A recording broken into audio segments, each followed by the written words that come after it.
welcome to the Wedding Film School Show. We got an awesome episode today. We're going to be talking about a very spicy meatball, a hot topic in the wedding world, content creators. The question is, are they the devil, or is it all going to be okay in the end?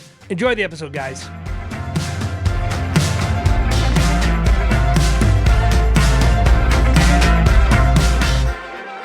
All right, everyone, welcome back. We have a really hot topic to talk about today. We're going to be talking about all the depravity of the healthcare system, right, Jay? That's what's relevant today. And well, it's like, is socialized medicine good or bad? Is what we're going to get into. Yes. So we have Bernie Sanders on hold as a special guest today. We're going to be going through that. Well, Bernie Sanders and Matt Gaetz, and they're going to debate. Good.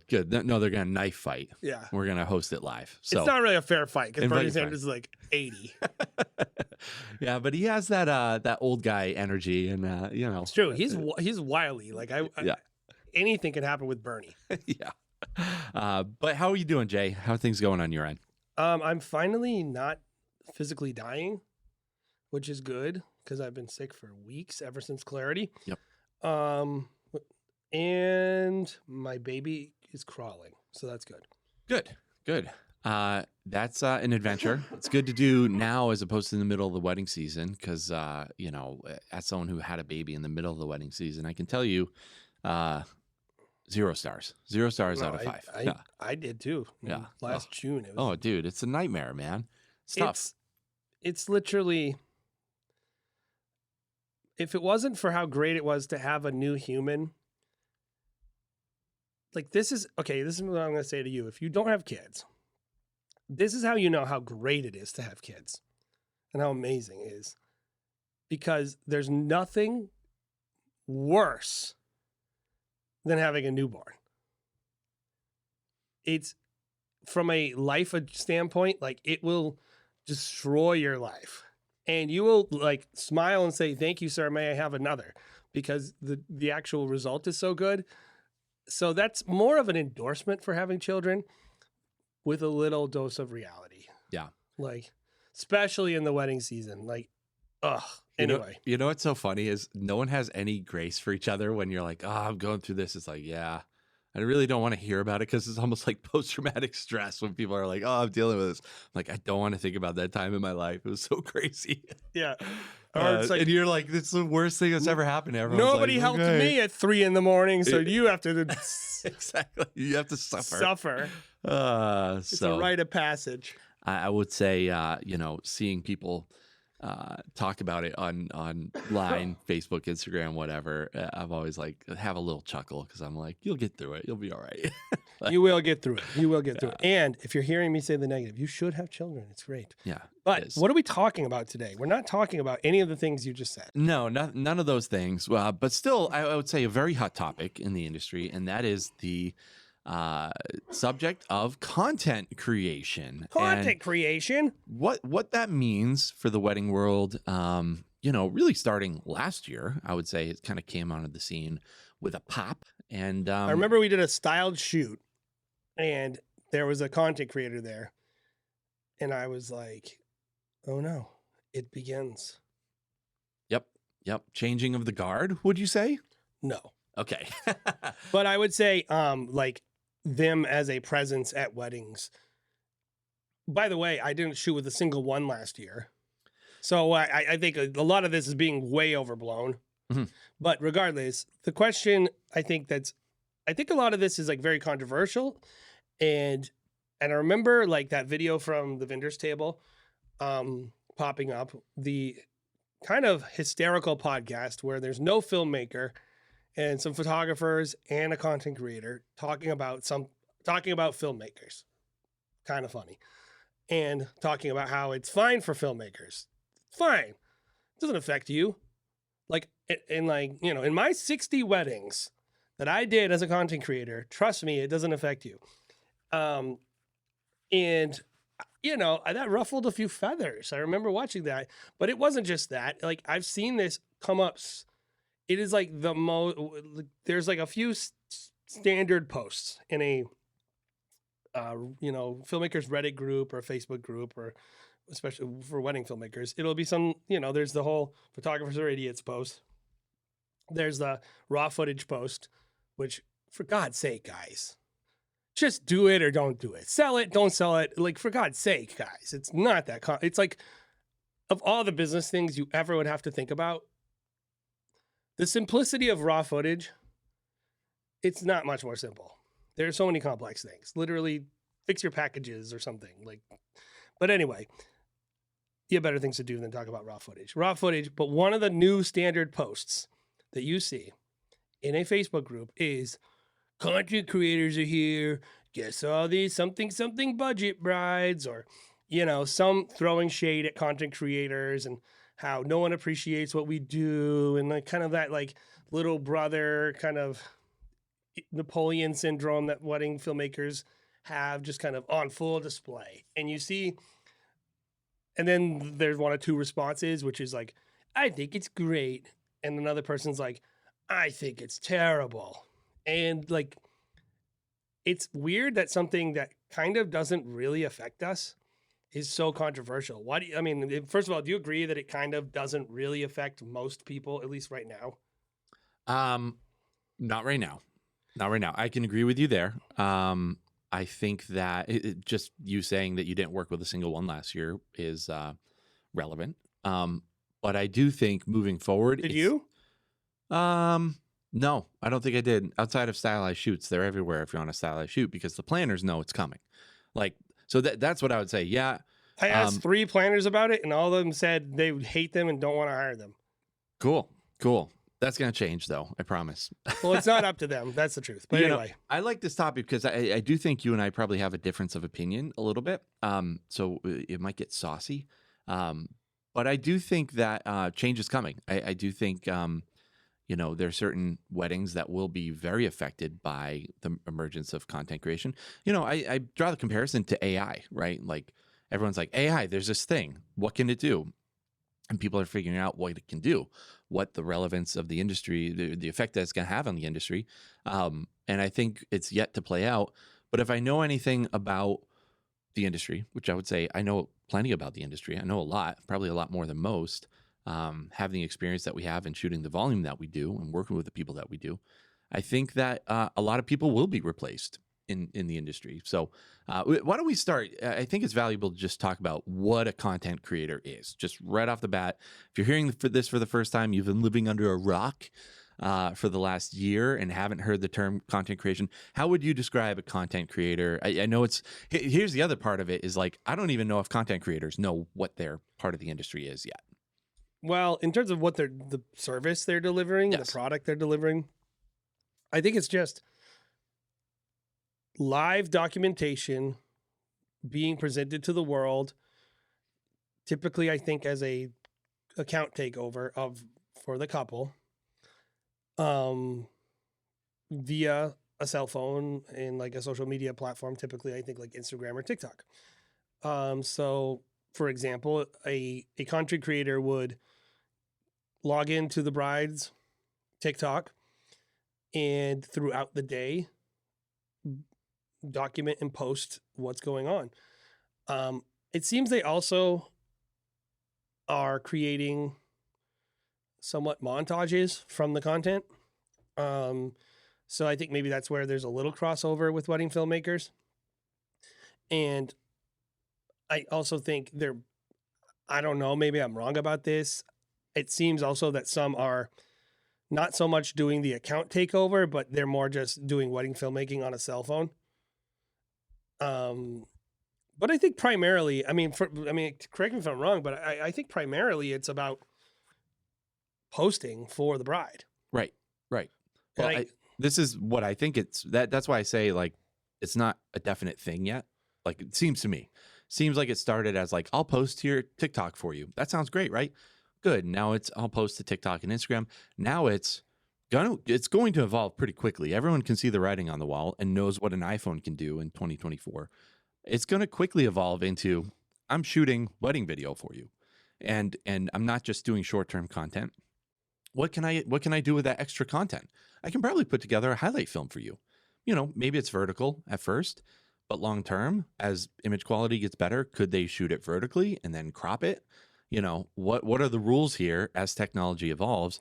I think that's more the direction that it will go. So yes, you're going to post quickly, but you're also going to be able to create long-term content for people as well. So who would you say, based on the people that are commenting on content creators, have a negative opinion, whatever, who do you think is getting a content creator right now? Because you just said you didn't encounter one. I didn't encounter one last year, but I think it's coming on the scene. I did have one planner reach out and say, hey, we hired a content creator for one wedding. Where do you think this is going? Where do you think it kind of hits the ground running Zoomers. first? Zoomer weddings, the next crop of brides and grooms that are terminally online. Young people, which probably means if they're younger, they have lower budget weddings. So I agree with you. I think that's exactly who's going to be affected first. First wave is going to be, you know what? We have $2,000 for a videographer. You know what? Maybe we just get a content creator, right? Instead of a videographer, because, if it's a choice between the two, we don't have the luxury of getting both. We're going to choose a content creator. So it's going to be Zoomers who are on less of a budget. I guess we should just address this question, because the big discussion that keeps happening that I've seen on the Vendors Table podcast, that they were so sure it wasn't going to affect wedding filmmakers. And I think it's the undercurrent of any time I've ever seen wedding filmmakers discuss it, is really just kind of what you kind of alluded to earlier, which is this is going to take jobs away from wedding filmmakers. And, my opinion on that is, I said it straight up. Even on the Vendors Table's Instagram account, like, to say that something that would be like, because they literally just say, oh, I don't think it's taking jobs away. I think it's providing an opportunity to get a wedding documented for someone who otherwise couldn't afford a wedding film. Now, where I think she's wrong and where I think they're wrong is they don't realize how many people who are new filmmakers are charging the same price. Yes. And that those people actually could have afforded a wedding film. Right. And I think this is the core thing. And this is why I say it will take some jobs away. I do believe it is going to, but I think in a real serious way, I don't think it's going to ruin the market, because it's a different product for a different person, different service. A person who wants a cinematic wedding film, who wants multicam coverage of their events, who wants good audio, who wants all these things, is not the same person. And they might be the same person. They might want both. But you're not hiring a wedding filmmaker to post to your account the whole day. Mm-hmm. And you're not hiring a content creator to create a cinematic wedding film. And I think if you are okay with a cell phone montage, that's okay. Like, you wouldn't have been making that as a wedding filmmaker. Mm-hmm. And so I think really it comes down to, like, if you suck at what you do, or you're really, really new, or couples are really, really ignorant, they because I definitely, like, I'm coming from a place of knowing the difference. I'm sure there's going to be some couples who are like, yeah, it's all video. I'm sure there's going to be some people like that. But I do think most people are like, no, I want something that looks like this, or I want my account to be posted to. I don't think they're going to be thinking they're the same thing. Mm-hmm. I think they're just picking what they want. If you're a filmmaker who a person looks at your work and looks at someone walking around with a cell phone and goes like, like, yeah, maybe you don't deserve to have those gigs. So I think it will affect people, and I'm not trying to be lack of empathetic towards those newer people. What I actually think is going to actually happen is what everyone always, because we just can't be pleased, Jared. Like, wedding filmmakers, we'll complain about everything. How many times have you heard over the years about bottom feeders and Craigslist filmmakers? Why are the same people who complain about those filmmakers who are ruining our reputation, delivering bad services, undercutting them, also complaining about the thing that's going to raise the floor? Right.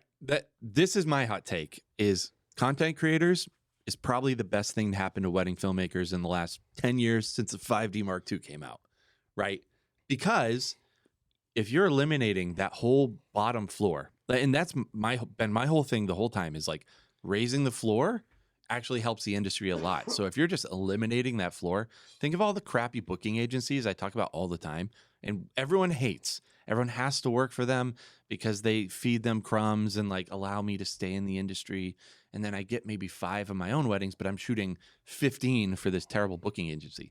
That booking agency is going away if content creators are taking those jobs. My guess is they just will jobs, all do content creators. they're all going to become content creators, sure. And there's going to be a whole market for it. But when people are hiring a filmmaker, they're looking for a very specific thing that is going to be at a certain price point. I wouldn't be surprised if the base price for a filmmaker goes from whatever it is, $1,500 right now. Let's guess. I would say it's probably I think it's like there. close to $2 now, but something like that. Somewhere average. Let's say $1,500 to $2,000. I wouldn't be surprised in a year or two if that's going up to like $3,000, maybe a little bit longer. Maybe I would say 3 to 5 whenever years. you kind of hit that like market saturation point with the content creators. Yep. That's where you're going to start seeing a lot more people that are like, no, we want a wedding film and we're willing to pay for it. So it actually doesn't muddy the waters between like, oh, wedding film, we just need a videographer. You're not going to have those people anymore because they're not going to exist. Like the market has just edged all those people out. That just the videographer people are gone. You want a filmmaker. Like you want someone who's, going to be putting together what we do. Or here's another thing that could be kind of interesting with exactly what you're saying. There might be that you just get paid the same, but all you have to do is cover the ceremony. Sure.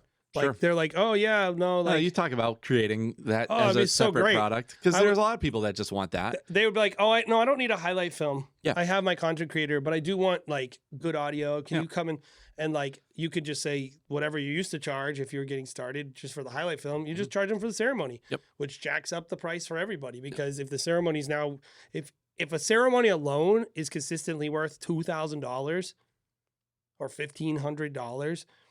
That helps everybody. So it's like, I don't know if that'll happen, but I would say the high end and luxury market will have both. They'll have a content creator and they'll have a filmmaker, people that are specialized in each. Because what's my proof of that is the fact that anyone in the high end market and the luxury market, they don't hire these companies to do both photo and video. They want a specialist. They want a specialist photographer. They want a specialist videographer. They're probably going to want a specialist content creator, all providing different levels of service and just offerings. Here's what I'll tell you too. At the high end, it's going to make me money because the people that we're going to work with are going to expand my profile. Sure. Yeah. Like, cause they're going to play nice. They're going to follow the industry rules. They're going to be posting. They're going to be the best at social media, so who knows? Like, I don't know all for sure, but I guess the question of, we've kind of settled the question of like, what is it? And also, do we believe it's going to take people's jobs away? Which I think we both kind of, I don't think it's going to be as hot as you think. That's what I think. I think a lot of people are going to, not everyone is that vain, like a lot of people aren't terminally online. Like a lot of when I think of the couples I work with, they're not posting all the time. They don't want that experience. Now, if you're in like LA or certain parts of the America, down in Miami, you have certain types of clientele, you'll probably see it more. But like if you're up like in Massachusetts with brides like we have, they're so understated. They're so quiet. Yeah. Like I think it's gonna for sure be very like market driven. Unlike filmmaking is timeless. Every market can handle filmmaking. I don't think everyone wants every part of their day to be on social media. The fact that like a lot of people want to buy a wedding film but don't want anyone else to see it tells you that. Yeah. I have my only argument, and I don't want to like create a stereotype of like, oh, well, Gen Z is this way and millennials are this way. I do think there are some differences there for sure. We'll see. Is Gen Z gonna mature and grow out of this phase of like wanting everything to be posted? So by the time they're 35 years old, because our average age of the people that we're filming is probably around 35. People that have money, they've been dating for 10 years. That is kind of like our stereotypical couple, right?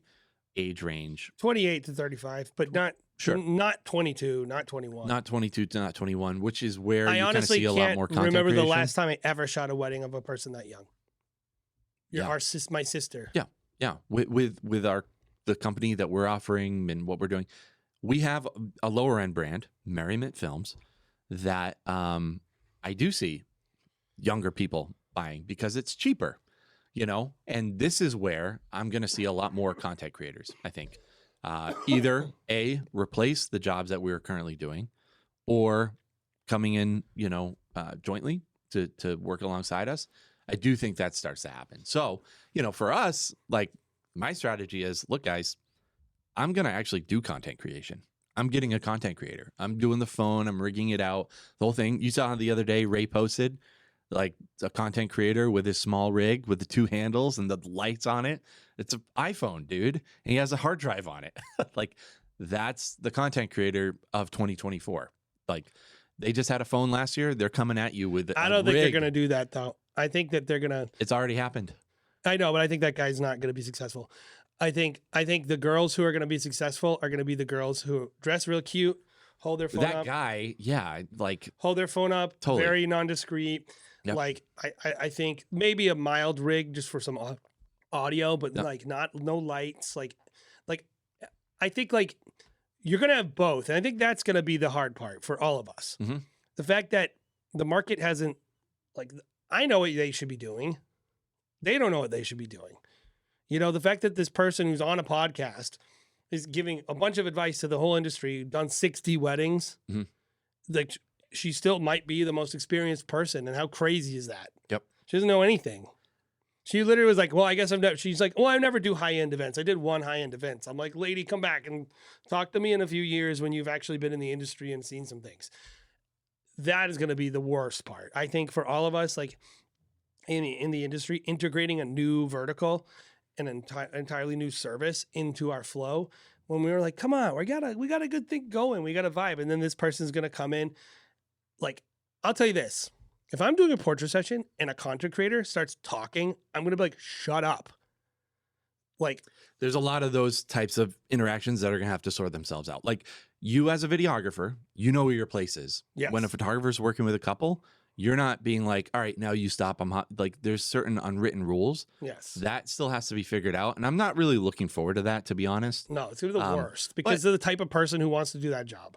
Right. Sure. They're going to be this insecure person who's going to. But I think that sorts itself out pretty quickly. The people that will annoy you and the people that will annoy me and any filmmaker out there, it's the same type of person that would annoy me in this as a photographer or in the real cheap world market. Sure.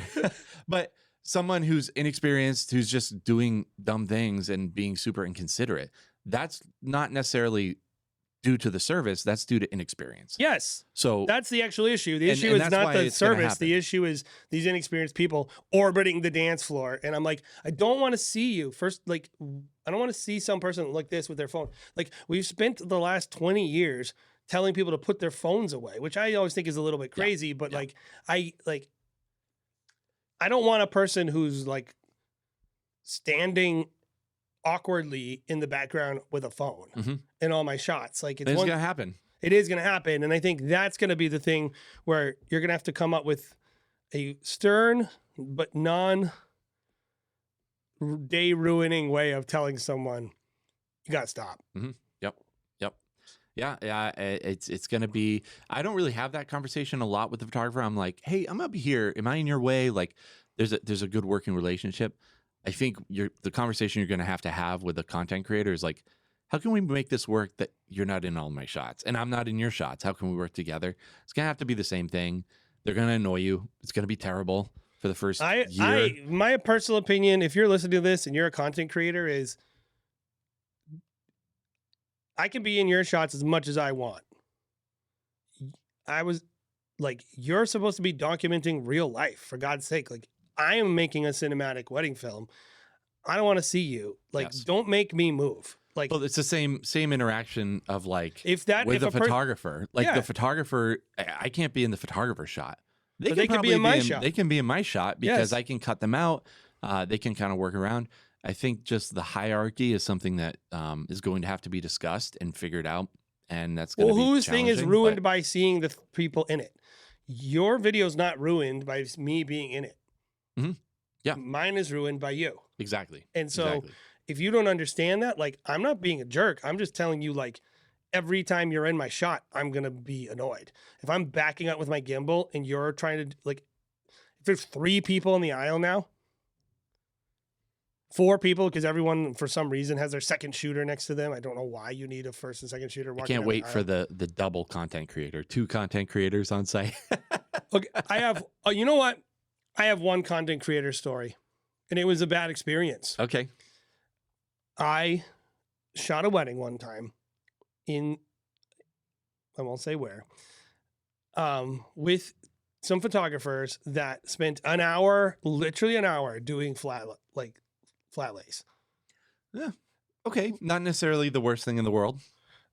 It's pretty. If they plan for it. Yeah, well, no, it was a bad sign, is what I said. Okay. I was like, this is just not what you would be doing. Like you clearly what's important to them. Like, why are they so slow? Don't you just know that you got your shot? Like, what are you doing? And it was two girls and a content creator just talking to each other about it. Just talking. I Keep don't moving know. things around, adjusting things. Listen, if I was right by the end of the day. So because what they're actually doing is they're all just talking, and they're like, they don't know what the event they're at. And so this person has a content creator with them making content, I think, for the wedding photographer. Right. And I'm like, come on. And this person is in our portrait sessions shouting out poses. And just like literally, I'm like, who is this person? Like, what kind of team is this? Like, who's in charge? Like, what is going on here? It was pure chaos. At one point, they take the couple out to do sunset photos. And what's funny is it's on video, this conversation. And they don't tell me. We get no portraits with this couple. It was kind of a odd kind of vibe of the day, but their couple was fine. But it was just like one of those days where the couple's like doesn't want to do anything. But this sunset pops out, and I'm like, let's go. And so I run out because they don't tell me either. Their reasoning was like, they don't really want to do it, so we're just gonna do it quick and like screw you, filmmaker, you know.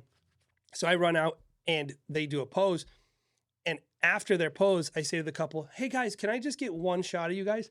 This content creator in front of the couple turns around, looks at me, and goes, "No, they're good. They're good. They're all done." And I was like, "Excuse me?" And the couple like didn't hear me, luckily, saying, "Can I shoot with you?" So they kept walking. And then this lady interrupted. So, you know, the couple didn't know. But I look at the lady, I'm like, do not ever do that ever again. Do not talk to me like that in front of a couple. Right. I don't work for you. And I said, I don't work for you. I Yes. get paid to do my job. Let me do my job. Yeah. And I'll let you do your job. Right. So never say that to me. Yeah. Especially when it's like, and it's not to say it to be a dick, but like, I promise they paid me more to make a film than they paid you to do content creation. Well, and also like, so you got a shot and I want a shot. Like everyone Right, who's actually, right. and that's what I'm saying. Everyone in the industry knows, like, you don't do that to your creative partners. right. Right. Like if you get a sunset shot and then you deny them the sunset shot, like, first of all, like, what if the couple's mad? Right. What if the couple's like, They were like, you were there. you were there, you were shooting, and it's like, no, I didn't even have my camera in focus yet. Right. Right. Like you normal people don't do that. And I think those experiences could be happening with these content creators where, like, Oh, it's certainly going to happen. they're like, have this relationship with the couple. They've been hanging out with them. Well, it's going to be, and again, probably not every time, and I don't want to stereotype, but what do inexperienced people say all the time? They go, I just want to have a relationship with my couple. I had 5 phone calls with them leading up to the day. All these inexperienced content creators immediately are I going to went have on that 7 relationship. dates with them. So since I had 5 conversations with them, even though I only charged them $8.50 to do this content, I have a relation. I know when they're done, they're going to take this, authoritative position And you're going to have to say, look, like respectfully, I don't work for you. I have to do my job and you have to stay out of the way because you're just a content creator. Not say necessarily like that, but it's going Well, to no, have to be it's said. not that what you're doing is diminished. It's like, I'm not going to tell you how to do your job. Don't tell me how to do mine. Right. I don't care if you work for $10 an hour for this couple by going on 7 dates with them because you want to tell their whole story or something and think Right. that they're your best friend now. Right. Like, it's not my problem. However you want to do your job is not my problem. I think that's going to be the worst part about the actual immersion of the industry. But I think the actual service and product is going to have less impact on filmmakers than, you know, it was like Ray Roman was talking on the post, and he was just like, just dealing with these people. I don't want to deal with them. Mm-hmm. And I can appreciate that to some level. Now, let's talk about the flip side. The flip side is this. I think filmmakers can make some money on this. That's what I think. We're already in position to do it. So if you're someone who is saying this is bad for the industry, this is going to take jobs, whatever, I can tell you that when Jay and I first got into the industry, 2010, and we were shooting on Canon 5D Mark IIs, we took a lot of people's jobs who are still shooting mini DV camera, had the same approach, you know, wore the photo vest. They hated us. And, you know, if you don't adapt and change over time, you're going to be left behind. And if you're someone who's like saying, no, this isn't coming, if you deny it, if you try to talk down to it and just say like these content creators aren't serious, you're going to find yourself replaced pretty quickly. Like that's the unfortunate truth. Don't hate the player, hate the game. The game is changing. You need to adapt to it. The artist in me also is always excited by new mediums. And I'm always like, okay, is there a storytelling opportunity here? Like, what different stories can I tell using a phone and not focusing on editing, right? Focusing on immediately communicating to an audience. Like, can you elevate your shooting when you have known the crutches that we have of all these beautiful lenses? Like, you know, like there's an interesting creative process to be explored too. My fear is that the people getting into it are more just addicted to social media and not actually good at the art form. Totally. And I would hope that would be the first evolution of the content creator game, would that some people would show up and do it artfully and do it really beautifully and do something unique. Because I see the opportunity. Right now, filmmakers are in the very best position to capitalize on content creation. And that's going to change in a couple of years once all these quote unquote content creators are you know, putting weddings under their belt and getting the experience. They're slowly going to become good shooters. They will. It just comes with experience. So either you get with the times and become good at it now, maybe hire someone, your second shooter, to do it.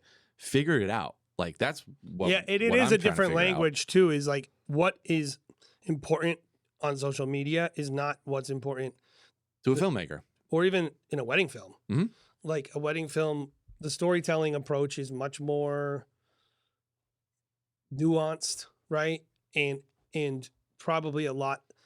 It's probably the exact opposite in some ways. Like when you look at wedding film storytelling, it's all about, people say authenticity, but it's authenticity of emotion and like characterization, not authenticity of like show the trash that was in the room. And, you know, like what do we always say if we see a drone shot? Look at all those cars, you know, like I do think you're going to have to, like, some wedding filmmakers can't do it. Mm-hmm. They can't reprogram their brain. Like, I think I could do it, but I also know, like, I have an aversion to that style of social media. Mm-hmm. Like, I'm like, you don't need to be posting everything about your day. Are you like narcissistic psycho? Like, you don't need to be. Well, it's like, no, Jay, like, you're just old. And I do think a lot of people don't like that, but there are just people that's how they live their lives. Mm-hmm. That's just what they do. Like you'll see random people, they post 10 stories a day about like eating a sandwich, you know, and like every part of their day is documented. I think like the uber curation of wedding filmmaking and the moments that are worth sharing on social are somewhat different.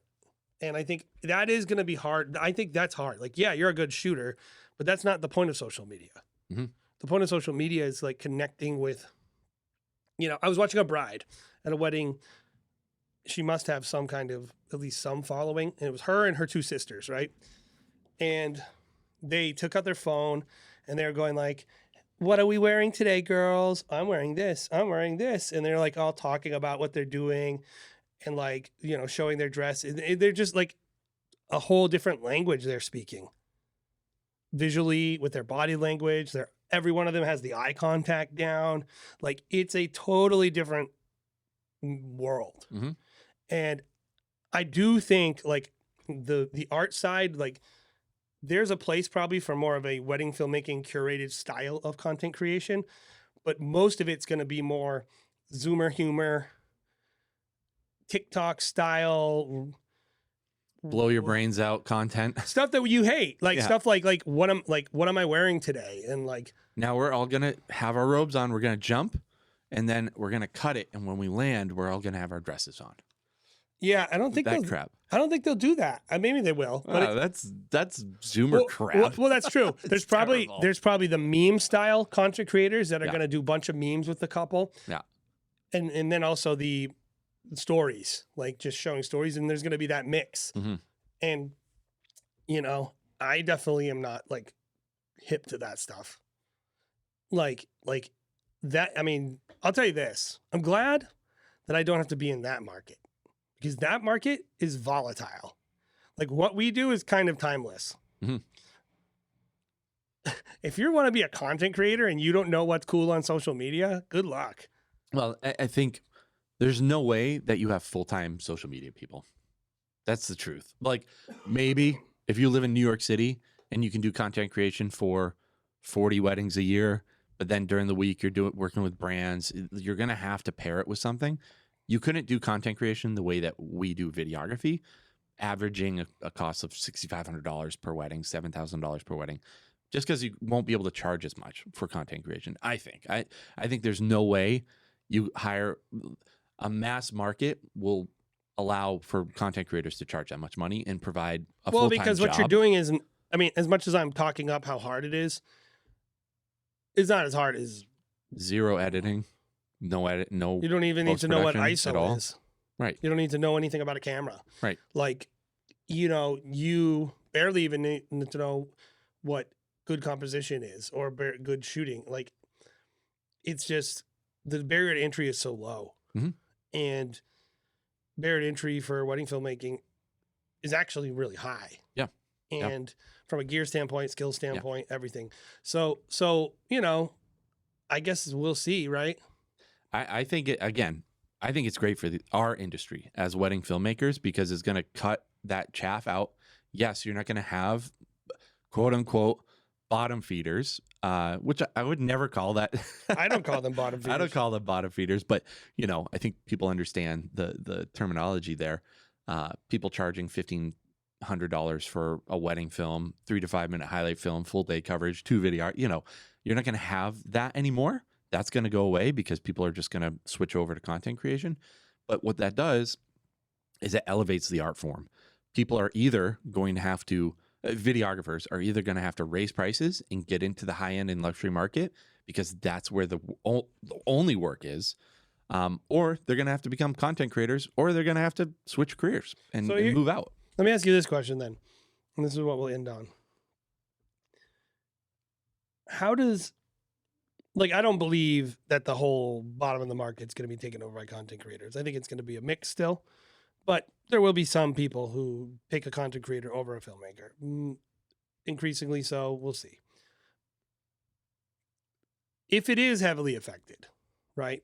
Like if there was, just for example, in a city, like at one point, I think it's something like in Miami, there's 70,000 weddings a week. Right? I don't know if that's true. That's just what someone told me. So, it wouldn't surprise me if there was, millions of weddings a year in Miami, right? Because it's a major destination city, huge population built in, a lot of all different ranges. Regardless, there's a lot of weddings in cities. Mhm. So let's imagine you live in a city that has less than that. Maybe I don't think it'd be millions. yeah, That's yeah. a lot. That's a lot. There's Well, only it's probably the number was probably based on like a peak season or something. Mhm. Yeah. But regardless, it's like let's imagine that you live in a market that has like 100,000 weddings a year. Mhm. You know, total for the whole market Yep. across all price points. And you as a wedding filmmaker, you know, you're getting started, you know, and you're competing for that bottom 70% of the market that's going to pay up to $1,500 for a wedding film. And out of those people, you know, so that means what, 70,000 weddings that you're competing for. Out of those, and actually out of those 70,000 weddings, only 50% even consider getting any video at all. So you're competing for 30,000. And out of those 30,000, like, I think that's the way to look at it. Is like, 'cause there's 30,000 weddings and you're competing for them. How many of them are going to go to a content creator and how many of them are actually looking for the service a wedding filmmaker provides? And I think that's what needs to shake itself out, because if there's out of that 70,000, if half of them weren't even going to get a wedding filmmaker and those people decide to get a content creator, they weren't going to ever consider you anyway. So they didn't take a job from you. Sure. Like, but they will take a job from someone. And I guess my question is like, do you think it will be so many, like that 30,000 crew in my hypothetical, that it will deeply affect the job? Like, how many of those people do you think are going to get a content creator instead of a wedding filmmaker? I think it's a large amount. I think it's a large amount of people. Again, I think it's going to, I do think it's going to totally wipe out the whole bottom market. I think it's going to wipe it out because, and to what you said, I think is a good point. I think people will hire a videographer, show up, $500, I'll film your ceremony and deliver it to you the next day. There's a new emerging market of like, that's a videographer, but maybe that's just a camera or a phone on a tripod. Like, The I'm problem going to with record. phones is they just don't have inputs. And I don't think phone companies are going to You can't have an input. You can't hook in your DJI microphone. yeah, into your you phone? can. But, Yeah. but like you, And the way that Apple's going, I mean, you can record raw at this point. So they're making a production camera into your phone like now. phones are expensive though. Having 3 phones, like, Oh, you just need a single. You just need a single angle, just like old school. Just single angle. I don't think they're going to want that though, because they're going to want the person walking around and catching all the moments. So maybe one phone is on a tripod and then the other phone is handheld. I think Exactly the way that we I think cover. it's going to go to a filmmaker or Yep. someone who's a hybrid. Sure. And I think that will actually be what happens. There's just going to be a hodgepodge of like, I do this. I do exactly the way that wedding films have worked out. No one does documentary edits anymore. Seems like the long 2-hour long, smush everything together and make a really crappy wedding film. Sorry if you produce those. I mean, they do. But no- they scientifically suck. Yeah. They're, terrible. But I still get asked every once in a while. I'm like, yeah, we just don't do it. And they're like, oh, yeah, no one does it. And I'm like, yeah, it's for good reason. It's bad. It's a bad thing. And actually, it's better because of this. It gives me an opportunity. But that kind of went away. Things change. They evolve. There's a lot of things to kind of like sift out. And things that are going to be, then. new So since services. you've established you think of those 30,000, everyone will go to a content creator. Probably. And this is the other part of it too, is like, you don't necessarily have to hire a content creator. You can have your Aunt Judy do it. Like, not well, but Aunt Judy can have her nice phone and be like, oh, I That's got a lot probably of already clips. happening though. It is. Like- but with the emergence of a whole market on a phone, people are just going to see the bridge to like, So, oh, you can just do what a content Then this is creator part does. 2 of my question then. Yes. What becomes the entry point now Oh, for people yeah. getting started who want to work in the industry? it's going to get way harder because you're going to have to immediately work in luxury events. I think Not luxury, mid-market. mid-market, venues, country clubs, maybe like nicer country clubs. That's now your entry point. It's no longer going to be the barn down the street, the barn weddings and the lower end country clubs. All those are going to turn into content creators. I think it actually makes the large chains more dangerous because their offering is much more compelling. because the price point below them is gone. Like there's not a lot of people competing with them anymore, and they become the beginning. And their price point is so compelling that, it could go the opposite, because it could be that like when a person wants to step into real wedding filmmaking. So I disagree, because what do all these booking agencies need? They need young, inexperienced talent. If they're totally being wiped out, who are they going to book? Well, they'll just have worse. That's just all people do. They'll have to just work for these those companies people. full time. They won't get to start their own business shooting 25 weddings for $9.99. Mm-hmm. They might still get to. I don't agree with you. I think a lot of them will still get to do it because it's a different service. Mm-hmm. But less of them. Then that could be a good thing. I do hope, my biggest hope is that people at the top of the market just start mentoring people and hiring more people. Well, we say it all the time. It would be the best if we had actual infrastructure the way that the commercial world works, the way that Hollywood works is studio based, it's crew based. You have specialists. Even if you don't have studios, though, just like at least Bring hire on a people. second shooter. Bring people on. Yes. Like it will be good for you. It'll be good for them, and it's like a win-win for the clients too. Yep. Well, you have the situation. Instead of hiring a guy who's just running their own business and they're free that weekend, like because I think this would be better. I think a lot of people starting their own business is actually the reason they suck. Yeah. Like, I have this one person in mind who asks questions all the time in a lot of groups. And every time I look at their stuff, I'm like, you have no idea what you're doing. You should not be running your own business. You don't know what you're doing. I'm not saying you're not talented, I'm probably not talented. I don't know. But like, you need to go work with someone. You need a mentor. I was like, oh, I'll sign up for a mentor session. No, not online. You need to go on set. You need to go just stand with someone who's shooting. You need to shadow people. Oh yeah, I shadowed my friend. No, like for 30 weddings, like not 2 weddings. You need to work like with someone long enough to learn the industry instead of just jumping right in and starting your own thing. And like the amount of people, I think there are people that have more longevity in the industry if they started out with a mentor than if they started their own thing. And I hope that is a change that happens. It's like when people can't start their own terrible thing and humiliate themselves for many years. And some of them actually kind of succeed. And so they think they know what they're doing. Yeah. And then they hit this wall, which is actually having to know what you're doing. Right. And they don't have the humility because they've kind of succeeded. Like they made that 60K and they've like, I booked 30 weddings. And I'm like, they were all terrible. Every single thing you did is terrible. Mm-hmm. And like, it's not my place to tell you, you're an adult. You're running your own business. I'm not going to just come into your life and tell you that. But if you had a mentor, hopefully that happens for people. Is if the market does change the way you're anticipating, hopefully instead of just less people getting involved in wedding filmmaking, more people get involved in actually apprenticeship.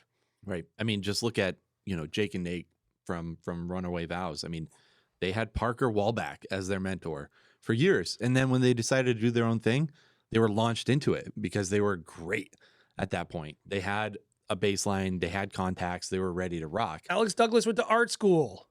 Sure. He was already talented, but like he went to art school. I don't think he would More people should work for Alex Douglas, though. They should mentor under him. They should become a great filmmaker under Alex. I'm saying just there's no one who, not no one, but most people who are doing great things had a mentor. Mm-hmm. And worked with someone. They didn't just do their own thing. Do you think that's the fault of the filmmaker coming up, or do you think that's the fault of the filmmaker who's already established? So if we're saying like, do you have a moral obligation to mentor people and to pass on your knowledge? I think that's a question for artists throughout the ages. I think Michelangelo, Leonardo, Donatello, even Raphael. Not just the turtles, the actual artists. Right. They all had students. Now that's part of how they made money. Right. They had their school, right? And like you would learn their school and then go apply their craft, and you would be like, oh, he comes from the school of Donatello, his art. So you're saying they were all like volume artists. They're all volume brands. They're all volume brands. So yeah, okay. Donatello was. Maybe people should Michelangelo write some was a volume notes. You know, but every philosopher had their own students. Um, and it was like, it's how artists have always existed throughout time is they would have mentors and they would be part of a school of thought. They would either, whether it be an actual school or just someone that was their master. And that is how people learn. And the question is, should you and do you have to? And I don't know. I don't really know if you're an artist, like, do you have the moral obligation to pass on your knowledge and help the next generation continue the art form? I don't know. I remember reading this book one time and called The Subtle Art of Not Giving an F. And it talks about, which I need to reread this book, but It's a good book. but it talks about immortality projects. Mhm. And it talks about the human desire, the need to live on beyond your death. Right. And like, do you want the art that you make to resonate? Do you want to leave it better than you found it? Do you want other people to make what you make? And like, I don't know if people should have the moral obligation to do this, but I do. Like, I like the money, it matters to me, but I want to make an impact. Right. Like, and like, if I die and I'm like on the back of my career now, probably, like statistically, I don't want to just quit and then my company just collapses and nobody says like, thank you for helping me. You know, like, I don't know, like if someone's okay with that, I guess that's okay. But it's like, I do think it's good to do it. And I do wish more people did it. I can't force people to. I don't know that I can say they have to, but I look at it and I'm like, it does seem to be one of the things that's out of whack in the industry and why a lot of work is bad is people are mentored by these like rando online parasocial relationships with this person who's like just getting paid by them to give them the same information regurgitated on a yearly basis. Not a real mentor. Like if you hire me for a mentor session, I am not your mentor. I can give you a bunch of stuff. Like, I'm not that person's mentor, Jared. No, the people that are your mentors are the people that actually work for you every single day, who sit in the edit bays, who go out and shoot, who we critique the crap out of on a daily and weekly basis. I don't have a plan for you. I have a plan for Travis. Yes. He's my employee. He's a good young creative. I know some things he needs to work on. I also know some things he's good at. I want to put him in a position to succeed. I want to help him grow, and I want to help him avoid things that he will fail at. Yep. That's mentorship. If a person doesn't even know what you're going to succeed or fail at, how could they be your mentor? Mm-hmm. Yep. And I know this is off topic of being a content creator, but I do think every time you have like existential kind of crises, you have to look at like, are we actually like doing the right thing as a community to actually perpetuate ourselves? Like, Yeah. are we making children? Yeah. Yeah. Well, and I do think that at the end of the day, you know, you get to a point where you're successful in the wedding film industry and you do want to have that immortality project, or you should want to, because it's what perpetuates the next generation. And, you know, even if you're in the middle of your career, it's what sustains your industry for a longer period of time and just makes it better. Like, that's the reason why we're doing wedding film school. You know, I can tell you it's not the money, but that's kind of the idea behind what I think what we're currently trying to do is just putting out good information for people to learn from. Like, I don't get paid from this. Like, I don't even do coaching sessions through wedding film school. So, Well, it's like, we're definitely practicing what we preach here, but at the same time, like, I definitely don't have a definitive opinion of if everyone should have to mentor people. Like, I'm not saying you should. I'm just saying, like, objectively, it would be better totally for everyone, the industry, if more people did. Yep. That's all I'm saying. It's like, I know it would raise prices. It would create more value to the good products. Right. And well, the truth is, everyone who talks about creating value and valuing yourself, the value, the value add, you know, at the end of the day, when people think about the word videography, do they think there's so much value in that, like quality, like I have to have that type of product at the end of the day. They don't think that. Maybe they think that in niche markets, like I need that person because they provide value. But as a whole, as the industry, they don't think that. They're paying $1,500 on average for it. So the concept of getting a wedding filmmaker does not preach luxury, quality. People don't think of that when they first think of a wedding film. They think unless you believe. They think of Uncle Charlie with the vest and, they still think that. Yeah, so, and unless you believe that it will ever get to 98% of couples getting a wedding film, which I don't believe that will ever happen. Right. You need to realize, like, you're not going to be able to do the photographer thing. Mm-hmm. Because they have a supply and demand dynamic, which jacks their prices up. And I think all their prices are too high now, by the way, and I think they're all going to pay a price for it. Who? Photographers. Okay. All their prices are too high. Like, and when the market... One would argue that they're already paying the price. They are paying the price right now. The market correction is happening. Yep. And so it's like, but even then, they still can charge more than us because they have supply and demand. If you're waiting for 98% of like couples to also get wedding films, I think you're going to be waiting until you're dead. Yep. So I think you have to play a different game, which is like you're saying, which is, oh, well, no, of course you can't get it. It's a luxury product. Mm-hmm. Of course you can't get wedding filmmaking. It's a luxury product. Oh, you want to be a wedding filmmaker? Oh, you better be really good. Mm-hmm. That would be amazing if that was the industry we were in. And it would actually make the education valuable too, because it wouldn't just be like, literally, like I could come up with a class right now to get somebody to book 15 weddings and make freaking $50,000. Anyone can do that now. Yeah.